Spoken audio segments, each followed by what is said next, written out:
Okay, so today we're going to continue on with the MO diagrams. We're going to change things up a little bit, and we're going to be looking at MO diagrams of heteronuclear diatomics, and then we'll finish up with ethene. Ethene will be the most complicated one that we look at. It is quite complicated. We could probably spend 2 lectures just doing that simple molecule ourselves. But if you want to know about ethene and all of the details, there's a poster that I printed that's out in the hallway.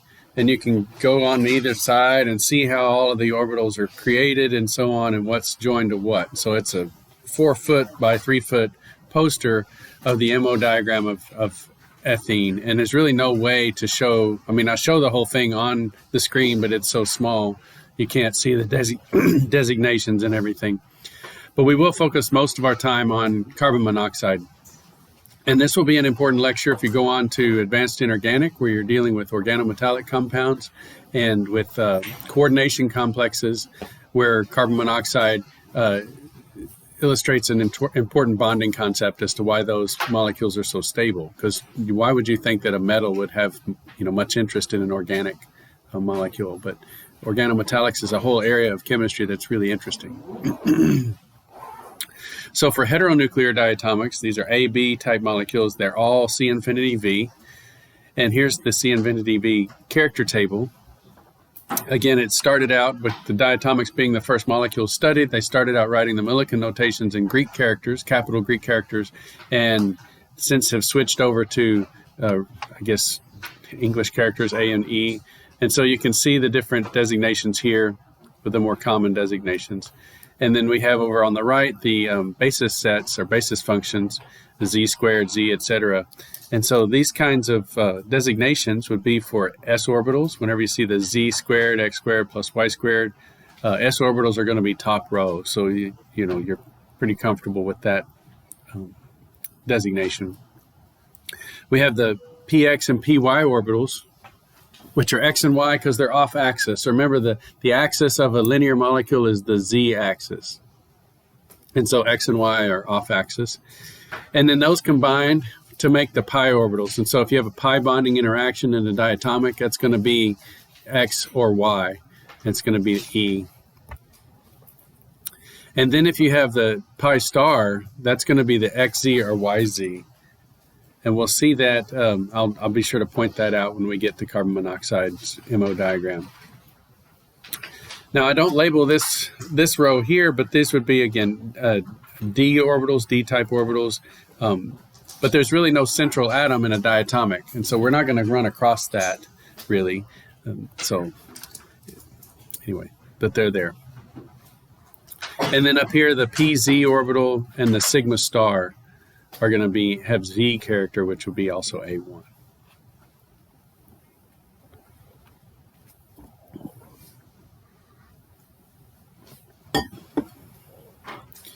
And so let's put together the simple heteronuclear diatomic, which would be HF.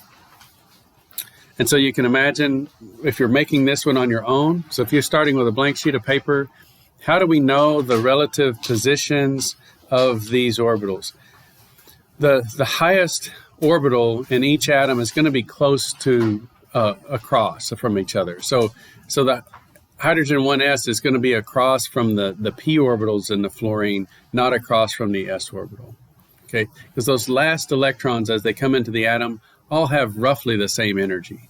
It's as we make a new atom, if you notice we go across the periodic table, we make a new atom, we add also another electron.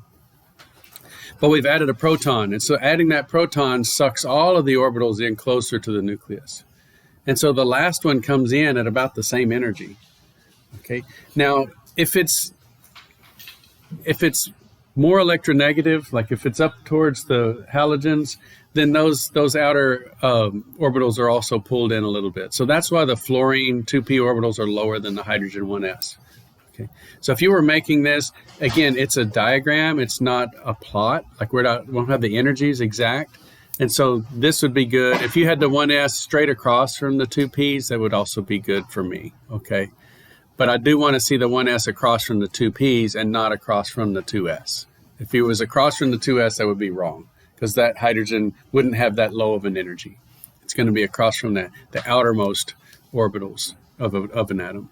If this were chlorine, what would these be? These would be the 3p and the 3s. Okay. And then if like bromine and the 4p and the 4s, and the iodine, the 5p, or let's see if I got the right, yeah, 5p and 5s. And they wouldn't do anything with the core electrons. So remember, all of the MO diagrams are only the valence orbitals. So it's that last shell of the atom. Okay, let's combine these things. They combine in order of their symmetries. And so the 1s orbital on hydrogen is going to have top row A1 symmetry. The 2s will be A1 symmetry. And then that PZ orbital is also A1 symmetry. So that means we have 3 atomic orbitals that are mixing, and these will produce 3 molecular orbitals. So we're going to have one that's really low, close to the 2s, one that's in the middle, and one that's high. And so these would be the first 3 that are made. This A1 down here, this A1 here, and then this A1 up here. I don't know why it's not labeled. No, there it is. Okay. And so notice how we've got the sizes of these orbitals over here. So let's try to analyze the pictures, because they've done a pretty good job of drawing the relative sizes of the pictures. Notice that this molecular orbital that's being drawn here has an energy that's closest to the hydrogen 1s. And whenever it's close to this level, notice how big the hydrogen 1s is in the picture. And this one is so far away from that hydrogen 1s that it's almost nothing.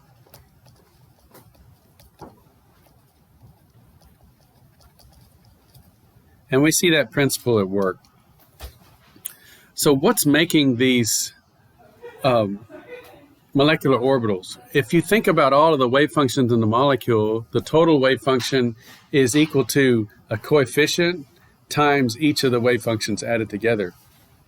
And so this coefficient in this bottom one just has a tiny amount of the 1s on the hydrogen and most of the 2s. So it might be like I'll just make it 0.9 and 0.1, right? We've got like 10% of the 1s orbital and 90% of the 2s. And so those coefficients would be why these are small. And the coefficients, if it's really close to the atomic orbital, the coefficient's going to be large. If it's really far away energetically from an atomic orbital, that coefficient's going to be really small. Does that make sense? It's almost like they are so far away they can't really interact. And that's a good way to think about it. These here in the middle, they have good, healthy interaction. This one does look smaller than the PZ, and so I might say like it's 0.4 and 0.6. And then this one might be the opposite, 0.4 and 0.6. Okay. See how the PZ is small compared to the 1s? Because this orbital is farther away from that PZ than this one. And so this one's going to have more of the PZ character than this top one. And that's what we're doing, is we're mixing those atomic orbitals to make the molecular orbitals. And we're taking into account the symmetries. Okay? And so these are called, this is a big thing here, symmetry, adapted,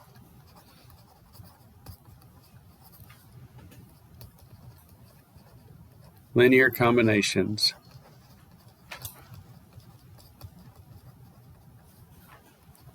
of atomic orbitals.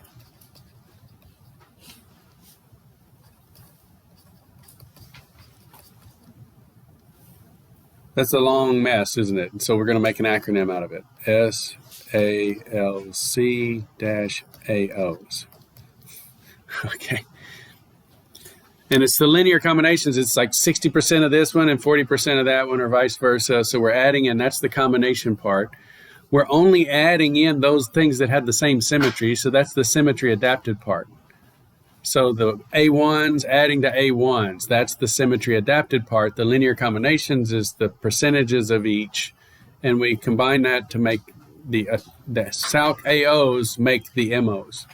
So the molecular orbitals are the symmetry adapted linear combinations of atomic orbitals. Okay. And we can do this like over and over and over again. Like we can make HF and have these symmetry adapted linear combinations of atomic orbitals, and then we can combine HF with a different molecule and make even a bigger molecular orbital diagram. So this can be nested, and that's what we do for ethene. So you go out in the hallway, the hydrogens are treated separately than the carbons. It's almost like two molecules, the hydrogens forming a molecule and the carbon-carbon double bond forming a molecule, and then we bring those together and make a bigger molecule. And then this E1, notice the hydrogen has nothing that's E1. It only has one orbital, it's A1. And so there's nothing for the PX or the PY to mix with.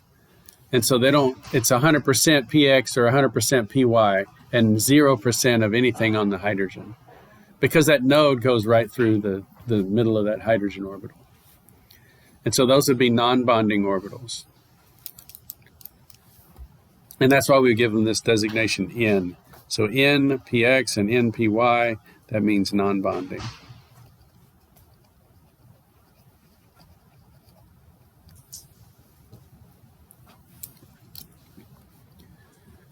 Okay, to this point, that's what you should be able to do. Like I always try to tell you where I want you to get, and then we go further just for information purposes, but I'm always trying to like put a marker down so that you can write in your notes, I need to be able to do this.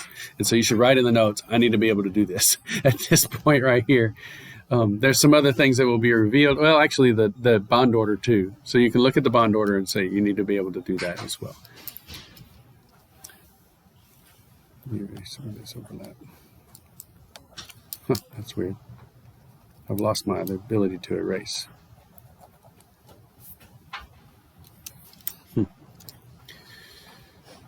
And so here we have the bonding electrons minus the antibonding electrons divided by 2 would give us the bond order. And so notice down here, this one is so far away from the hydrogen 1s, it's also labeled non-bonding. And so we really just have these as a bonding interaction, that's the sigma, and so those are the electrons that go right there. And then we have 0 in the antibonding orbital up here. Okay, so then we just have one bond, and that's what we would expect from our understanding of the molecular orbital diagram and from our Lewis dot structure. We only have a single bond in HF. Okay, how many essentially peaks from the Lewis dot structure would we expect? How many in the UV PS?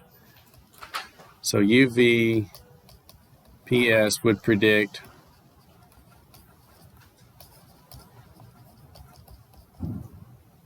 two peaks. Does everybody see that? You have the non-bonding electrons on the fluorine would be one peak, and then the bonding electrons would be a second peak. Okay.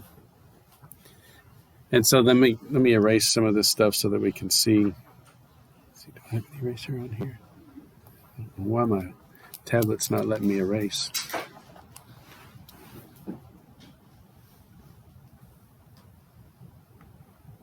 I've got some control buttons on here, so I'm just punching buttons. We'll see. This may end poorly. Yeah, I don't know what's going on. But so we can go in with the UVPS. We can see that there's fluorine peaks. We have the bonding arrangement. We have the non-bonding arrangement. We could even get the antibonding. We would also get a peak from down here, and so this right here would show us again another peak. And so we would have in this particular MO diagram 3 peaks, and so the data supports that MO theory of the structure of the electronic cloud. So let's look at the carbon monoxide MO diagram. This one's more complicated because instead of a hydrogen just having a 1s orbital, we have 2 p's and 2s orbitals.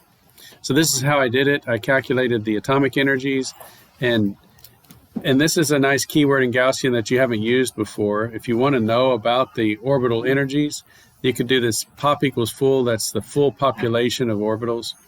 So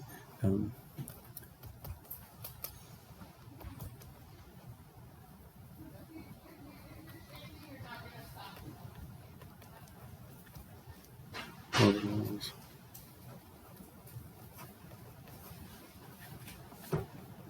So that'll go through and tell you the energies and the population of all the orbitals. Any of the calculations will tell you the energies of those orbitals, and it's with the section of the output that looks like this here. You see all of the negative energies are the populated energies. And so we could look and we could make an energy level diagram with these populated energies. And so here's the carbon monoxide MO diagram with the core electrons. We can see that the 1s electrons on, like let's say you couldn't see the top part where it said carbon atom and oxygen atom. Which 1s orbital would be this one? Look how low it is in energy. And you look at the periodic table, you see oxygen has 2 more protons. And so this is a nice illustration. It pulls those s orbitals even closer, and in opposite charges like electrons and protons, closer is lower energy, right? Because as they get closer, that r distance between the two is in the denominator, and so it becomes a larger number, but it's negative, so it becomes more negative. So it drops in energy. And then this is the 1s energy on the carbon atom. So let's zoom in on this region here, just the valence band region. And so here we have the energies.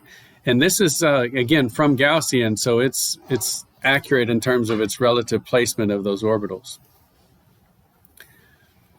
You do see that the p orbitals are across from each other, but the oxygen p orbitals are a little bit lower. So you could look at the periodic table and see if we were making this diagram from scratch, you would put the p orbitals across from each other, but the oxygens would be a little bit lower because they have more protons. The 2s orbitals, again, the oxygen 2s would be a little bit lower than the carbon 2s. Now, Gaussian is being really, trying to be really accurate here. And so it's showing that the p orbitals, they're different whether they're populated or they're fully populated or not.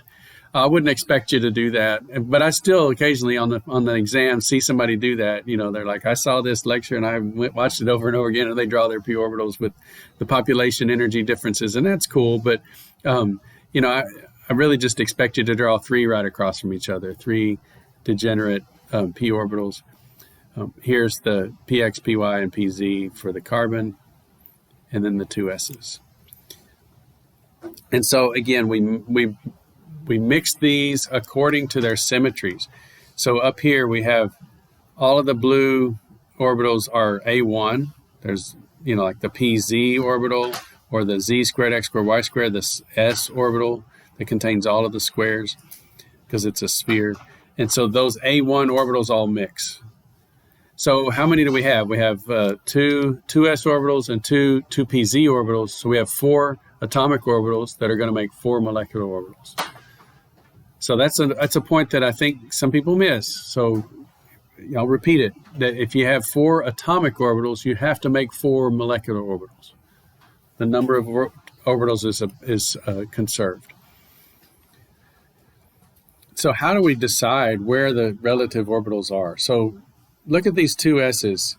We're going to have one that's below both of them because we've expanded the box. Right, we've got 2 atoms. If those s orbitals are in phase with each other, we've essentially doubled the length of the box. And so that's going to be lower than either one of the orbitals themselves. So that's easy. You draw one that's lower than both, and then you draw one way at the top of the diagram, okay? And then somewhere in the middle, we're looking at the combination of really interacting with these 3. It just makes sense. If I draw one straight across from this s orbital, it's above this one. It's mostly this s orbital interacting. This z orbital is going to interact with that z orbital. It's going to have a low one and a high one. And so essentially you're putting one at the very top, one at the very bottom, and a couple in the middle. I'm not going to get a ruler out and try to measure where your energies and if they make sense, okay? So you've got 2 orbitals coming in like that. You put 4 in the middle, okay? And those would be sigma, sigma star, sigma, sigma star. We'll see the pictures in a minute. Okay, we come in with, if you look at the electrons that we have for those, we had 6 electrons. Start filling from the bottom up. You don't have to put the electrons in yet until you mix the p's, but I went ahead and did that. Now the p orbitals are green. They're E1, and they're going to make molecular orbitals that are E1. And again, you have a drop and one that's higher in energy. I would have probably thought these would drop more, but Gaussian's telling me they're really right across from the oxygen. Oxygen's already low in energy, so these just come straight across. These are pretty high in energy in the antibonding arrangement. So then we have 4 electrons left. They go into those pi bonding orbitals. And so let's talk about this. If we look at the bond order, what's the bond order? We have, let's count out the bonding ones, 2, 4, 6, 8. So we have 8 bonding minus 2 antibonding. So we have 6. Divide by 2, that's 3. So this would indicate a triple bond in terms of this molecule, using the bond order from the molecular orbital diagram. If we were to use the Lewis dot structure, these are the different kinds of Lewis dot structures we would have. So if we do the Lewis dot structure, we calculate with the octet rule for carbon and oxygen, and we calculate the formal charges. This type of oxygen has a formal charge of +1. This type of carbon has a formal charge of -1. And so if we wanted to minimize those formal charges, then we would pull 2 of these electrons back onto the oxygen because it's +1. We want to get rid of those charges. Pulling that electron away from carbon would reduce its formal charge. And so this would have 0 formal charge here and here, but this one doesn't satisfy the octet rule for carbon. And so that's why we never really show this molecule to the freshmen who are doing Lewis dot structures, because they can't satisfy the octet rule and minimize formal charge. So there's some ambiguity in terms of what the structure is for carbon monoxide using Lewis dot and formal charge. There's sort of an argument there. Which one is it? What about their dipole moments? If you look at this molecule on the right, the dipole moment would be pointing towards the carbon because the formal charge on oxygen is a +1. Okay? And in this one, oxygen has more electrons, carbon is electron deficient, and so the dipole moment would point away from the carbon. And so what could we say about that? Well, whenever this molecule bonds to metals, cations in solution and so on, it's the carbon that nestles up to the cation, which seems strange because if the carbon is a positive charge or electron deficient, why would it associate with the metal? It would seem like it would flip around and have that negative oxygen attacking the metal or touching the metal or pointing towards the metal. But it's the opposite. It's the carbon that goes towards the metal.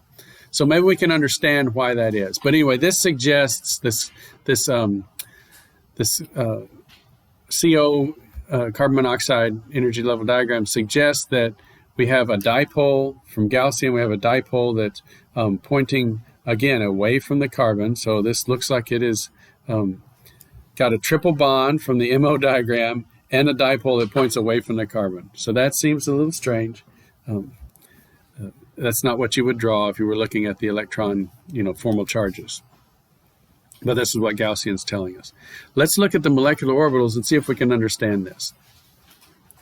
So here's the molecular orbital diagram with their sort of mesh view of the molecular orbitals. So this is just that middle part.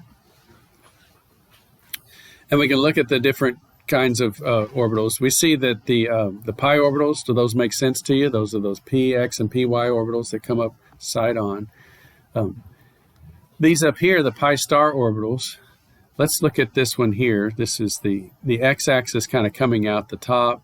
This is the y-axis here, and that's the z-axis there. So this kind of in the yz plane, and it has this pattern of plus, minus, plus, minus. So if you were to see that in this particular orbital, like if you were to see that pattern, you should recognize this plus, minus pattern, okay?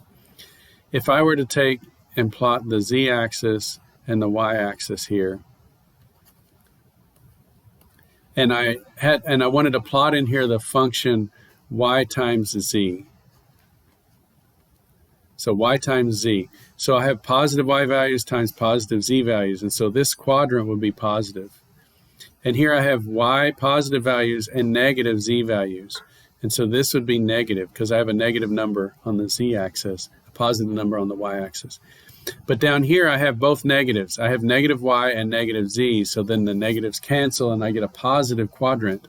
And then over here I have positive z times a negative y, so I have a negative quadrant. So this pattern right here is the YZ pattern. And so that would be the symmetry of that particular orbital. And then if we went and looked that up, I'm trying to show you, if I gave you that orbital, could you figure out what this symmetry is right here, this E1 symmetry? Because I want you to be able to do that. If I give you the molecular orbital and it's a pi star and it has that positive, negative pattern, you find the plane that it's in. It's in the YZ plane, and that's y times z. That's that pattern. If it's over here, this is the XZ plane, I think. It's kind of hard to see.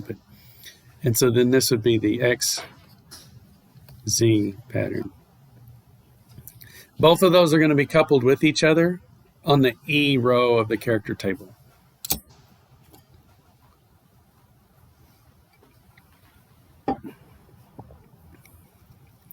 Let's look down here. This orbital was right across from the 2s orbital on oxygen, and so you see that it's mostly 2s. Okay, and so it may be like, say, 0.8 on the 2s on oxygen and 0.2 of the 2s on carbon.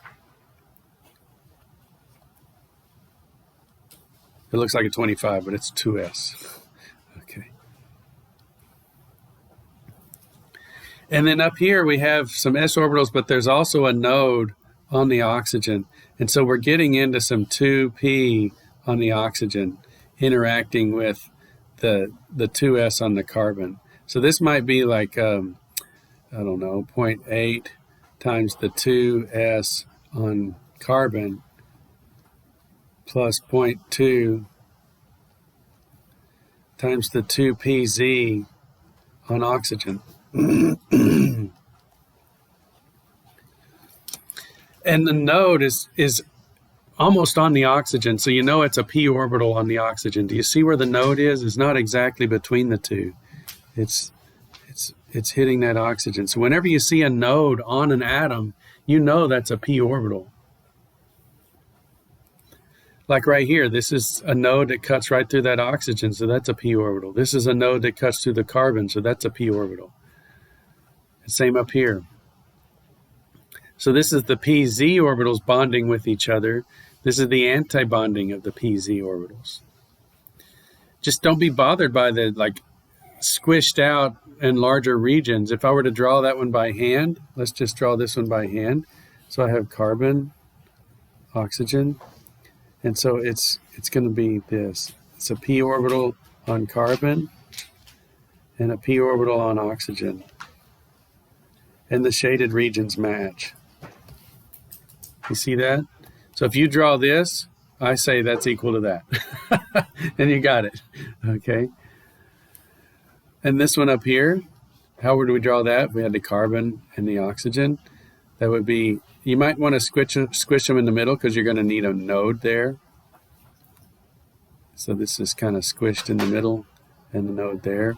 And then the shading doesn't match. So the outside of the carbon is shaded and the inside of the oxygen is shaded. And so you see the three nodes that Gaussian produced.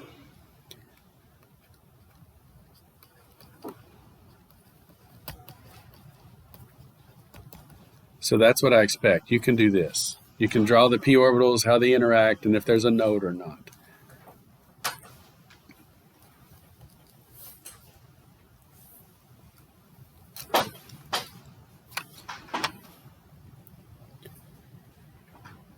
So let's look at this region here. Notice that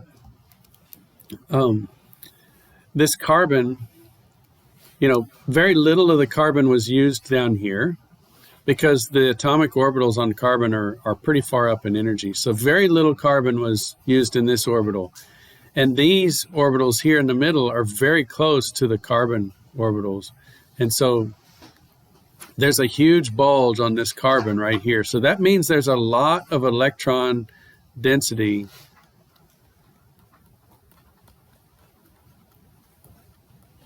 lots of electron on the outside of that carbon.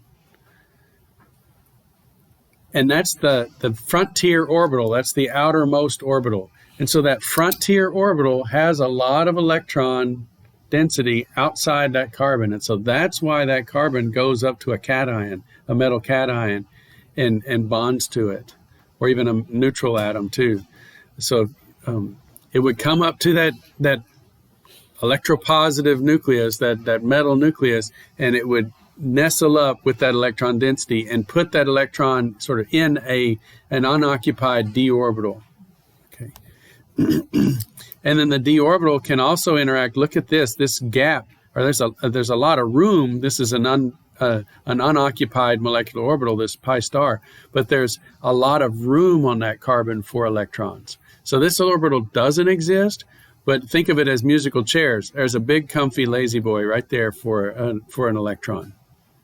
Okay, and if the metal has lots of electrons in this D shell, then there's a nice arrangement here. And so this is what we call sigma donation with pi back donation. The big important concept for inorganic chemistry and this association with organic molecules and inorganic molecules. So that's a sigma donation with pi back donation. So this is the sigma. It's that pz orbital, the sigma bonding orbital, and it's going to come into a metal and nestle up to it, and then the d orbitals on that metal will donate back to this p star orbital. And so here's a page out of the Advanced Inorganic book, Cotton and Wilkinson. Now they're using sp hybrids, so I don't like that, but that's a simplification of the electron cloud. And so this is showing an sp on that carbon, a hybrid coming in, but we don't need an sp. We can look at the molecular orbital diagram and the MOs and see that there's a lot of electron density outside of that carbon, and it can make this sigma interaction with the metal. So this is a metal here. And then the d orbitals on that metal can interact with that pi star bond and form this interaction here.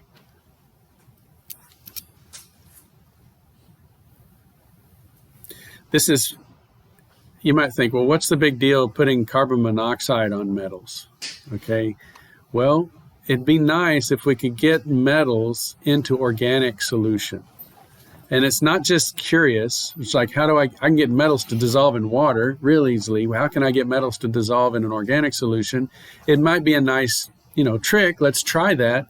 But it's more than that. If we can get metals into organic solution, then the metals can catalyze organic reactions. So this is huge for catalysis.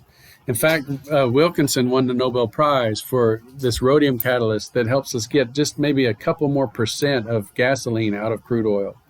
And you think of the economic benefit of that is huge. And so just moving the needle a couple of % is worth billions and billions of dollars. And so this creative inorganic chemistry won him the Nobel Prize. I think Cotton was bitter about that. I think Cotton always wanted the Nobel Prize, but Wilkinson got it. And so anyway. There's some drama there, and you could look that up on your own. It's very interesting reading. But Cotton was here at Texas A&M, just nearby, and so he died a few years back. Okay, so let's look at this huge polyatomic MO diagram on ethene. And I think we're not going to go through the whole thing, but I think I did a lecture on it. I'll have to find that. I'll just put it in Blackboard just for grins for you guys. So we go through, here's this large character table for D2H molecule. The local bond theory predicts 3 types of bonds. We did a Kahoot on that. So one type was the pi bond, a second type was the carbon-carbon sigma bond, and a third type was the CH bonds. And those are the unique types of electrons in this molecule. And to build up a big MO diagram for something this large, we really have to break it into parts. Now, I mean, it might be tempting to sort of break it into halves, like break the molecule in half. But it makes more sense to break the molecule into symmetry parts. So what atoms are exchanged in the symmetry operations of this molecule? Think about, say, inversion. So it has an inversion center. If I invert this molecule, notice how the carbons exchange with each other and the hydrogens exchange with each other. If I reflect it, same thing. Carbons exchange, hydrogens exchange. So there's two parts of this molecule. There's the carbon part and there's the hydrogen part. Does everybody understand that? The symmetry defines what parts we break it into. And so we're treating this like a C2 molecule combined with this larger H4 thing. It's not really a molecule. Those hydrogens are so far away that they really, can't bond with each other. But we're going to put them in the correct positions for this molecule, and we're going to come up with symmetry-adapted linear combinations of those hydrogens. And the symmetry-adapted linear combinations of the carbon, dicarbon molecule is just the MO diagram for a diatomic. So do you recognize this? We have a sigma here. We have a sigma star. We have two pi's here. We have a sigma. We have a pi star and a pi star and a sigma star. So that's exactly what we've seen for the diatomics. So the carbon piece is really easy. We just make a carbon diatomic MO diagram. And we have all of these orbitals here. And because we did that MO diagram with the symmetries, then we have the symmetries of all of those molecular orbitals. The hydrogen's a little more complicated, but if you look at it, it's pretty easy. Look down here at the bottom. That's all four 1s orbitals in phase with each other. Pretty easy to draw that one, right? And then we could draw these two hydrogens in phase with each other and out of phase with the ones across the molecule. Or we could have chosen the top ones to be red and the bottom ones to be green with a node that goes this way. Or we could have all four be out of phase with each other in two nodes, right? And you just add up the number of nodes. The highest one has two nodes. The middle ones have one node. I would not hold it against you if you had these pictures switched, because which one is the higher energy? They both have one node. I would, you could argue for one, I could argue for the other. But in general, you start out with 0 nodes, you work your way up, and you end up with the most nodes at the top. How do I know how many energy levels I have? Well, I come in with 4 1s orbitals. And so I'm going to have combinations that give me 4 molecular orbitals. So I have 4 orbitals over here. Over here, I came in with, 8 atomic orbitals. And so I should have 8 molecular orbitals. 1, 2, 3, 4, 5, 6, 7, 8. So I have 8 over there. And now we combine everything into the ethene molecular orbital. Now, how do we decide what bonds with what? Well, we use the symmetry. So here's an AG. The sigma was an AG. Up here, the PZ, sigma was an HE. So I have 3 symmetry-adapted linear combinations coming together. They're going to make 3 molecular orbitals. And like I said, we're not going to go through the whole thing, but it is on a poster. You can get on there and track all the symmetries and see how these things interact with each other. So the local bond theory produces some sp2 hybrids and 3 types of bonds. And in the molecular orbital theory, we use the projection operator, which we're going to talk about, I think, on Wednesday, to create these linear combinations of atomic orbitals for both. And then these combinations produce the MOs for ethene. And so zooming in on that bonding region, we end up with 1, 2, 3, 4, 5, 6 different orbitals that have electrons in it. So we should have 6 peaks in the valence band of the UV photoelectron spectrum. And we do end up seeing that. So this molecule, or this paper shows that this molecule has 6 bonds. So again, MO theory once again is confirmed. Here's the energies for those 6 orbitals.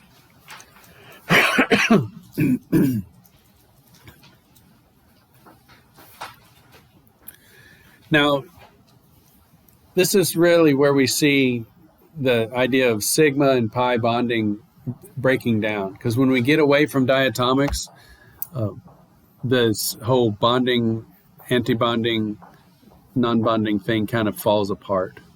And so let's think about why water is bent, because it has three atoms. Why isn't it like CO2? Now, we use Vesper theory to determine that with the local bond. We just said we have 4 electron domains. The oxygen is going to be tetrahedral. We have 2 atoms on 2 points of that tetrahedron, so it's a bent molecule. But why does MO theory tell us it's a bent molecule? If we were to make linear water, we could do that. We could make linear water and make the MO diagram for linear water.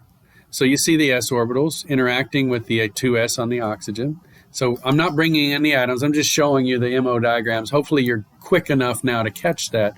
So this is the MO diagram, MOs of linear water. And so then I could have the PZ, in this case, linear PZ orbital on oxygen interact with the 1s orbitals on the hydrogens. And so we would have a bonding interaction here. But the PX and the PY would not have any interaction with the water or with the hydrogens because they're off axis and all I have are these s orbitals to interact with. If we bend, so this is a picture of kind of this bond angle going from 180 down to something, I don't know, what is that? Maybe 90, I don't know. And so as it's dropping down, we see now this p orbital here being able to interact with the hydrogens. And so that's that A1 interaction. Now that the z-axis has flipped, now the z-axis is going up and down. That makes this p orbital A1. It can interact with the hydrogens. And so now we have 3 bonding interactions here and 1 non-bonding interaction versus over here 2 bonding interactions and 2 non-bonding interactions.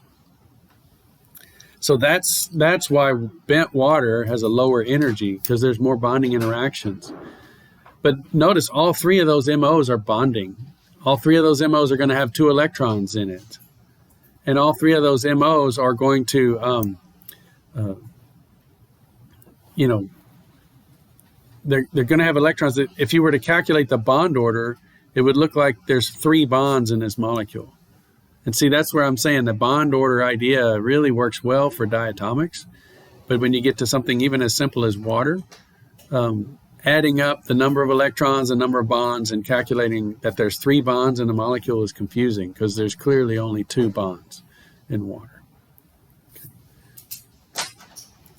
That doesn't mean you don't need to learn bond order for diatomics, okay?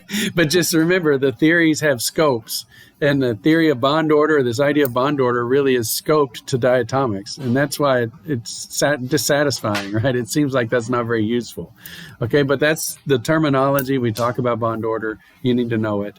But when you get to the bond order for water, what do you mean by that? You're just going to look at the molecular orbitals and you're going to see which ones are bonding and go from there. Okay. All right, we're done a little early. So is there anything I could clarify with this? I mean, are you comfortable with the pictures, like drawing these pictures? Because this is a lot of art. Yes? How do you know when you're drawing the MO diagram, like which one is A1G, which one is... Okay, that's a great question. We will get to that when we do the projection operator, okay? Because we use the character table to generate the pictures. That's one way. The other way is to go back up here and look at any character table. Look at these designations, right? And so if I have a molecule and let's say I've got a couple of atoms here and I've got a p orbital here and it's going along the z-axis, then that p orbital is a pz orbital. And so it will have z symmetry. So that means that p orbital is going to be A1. So that's another way. So you compare it to the coordinate system and you say, okay, this is a z or an x or a y, and then you go to the character table and find the row. The other way is to use the character table to produce those linear combinations. And because you used the A1 row, you know the combination's A1. and you might use the E row and produce an E1 combination. So it's sort of the projecting through the character table, or just recognizing, starting with the finished orbital and comparing the coordinate system and the shaded regions to try to determine if it's X, Y, Z, XZ, YZ, XZ, all those different combinations. Okay, that's a good question. One more? All right, you'll have a good day.